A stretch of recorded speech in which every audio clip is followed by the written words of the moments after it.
গত 24 অক্টোবর সকাল 10টায় civil surgeon অফিসে তৃতীয় ও চতুর্থ শ্রেণীর পদে নিয়োগ পরীক্ষা অনুষ্ঠিত হয়।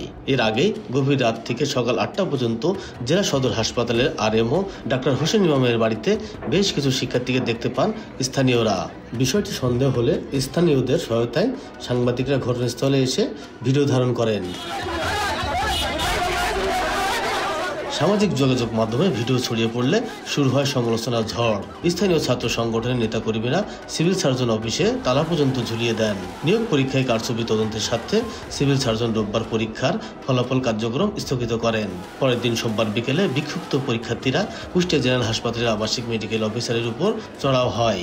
সদর হসপিটালের আরএমও এবং তার ভাই যারা টাকার মাধ্যমে আর কি চাকরির নিয়োগের জন্য টাকা জমা দিয়েছিল, আগের দিন রাত থেকে নিয়ে এসে তাদেরকে প্রশ্ন তাদের হাতে দিয়ে দেয়। কিভাবে তার বাড়িতে পরীক্ষার্থীর অবস্থান করলো এবং তারা নাকি ওখানে পড়াশোনা করছে রাত থেকে, এটা সে অস্বীকার করছে। কিন্তু তার বিরুদ্ধে তো আগে থেকেই নানা অনিয়ম, তারপরে সাপের ভ্যাকসিন তার হাসপাতালে পাওয়া যায় না। এটা আসলে কেন, এই অনিয়ম কেন চলে 5 আগস্টের পরে?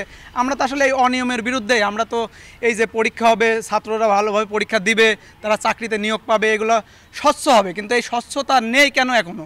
পরীক্ষা দিয়ে শেষ করে যখন রুমে আসার পর দেখি যে ফেসবুকে একটা অ্যান্সার শিট ভাসতেছে, যেটা আরএমওর বাসার সামনে নাকি পাওয়া গেছিল।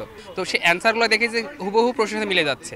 এখন থেকেই যদি এইসব সেক্টরগুলোতে দুর্নীতি শিকার হয়, তাহলে আমাদের ভবিষ্যৎটা কোথায় থাকলো? পরীক্ষার ফলাফল বাতিল করতে হবে, পুনরায় পরীক্ষার তারিখ ঘোষণা করতে হবে এবং এর সাথে যারা জড়িত আছে সেই জড়িতদেরকে শাস্তির আওতায় নিয়ে আসতে হবে। ভর্তি পরীক্ষায় নিজের কারচুপির কথা অস্বীকার করেছেন আবাসিক মেডিকেল অফিসার ডাক্তার হোসেন ইমাম। আমার অ্যাম্বুলেন্সে যে কথাটা বললো এটা সত্যি না।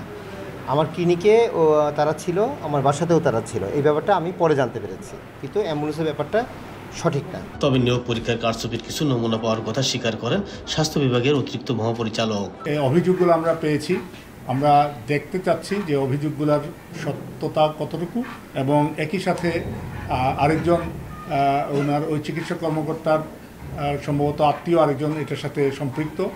আমরা ওনার কতটুকু সম্পৃক্ততা আছে আমরা একটু যাচাই করব। তবে কিছু একটা আমরা গন্ধ পাচ্ছি, একটা তদন্ত করা উচিত এবং তদন্তের মাধ্যমে ফলাফল যেটা আসবে নিশ্চয়ই এটা আমরা সুপারিশ আমাদের যথাযথ কর্তৃপক্ষের কাছে আমরা দাখিল করব এবং তদ অনুযায়ী ব্যবস্থা নেওয়া হবে। কুষ্টিয়া সিভিল সার্জন অফিসের তথ্য মতে নিয়োগ পরীক্ষায় 115টি শূন্য পদের বিপরীতে 16,000 শিক্ষার্থী অংশ নেয়। এস এম রাশেদ, সময় সংবাদ, কুষ্টিয়া।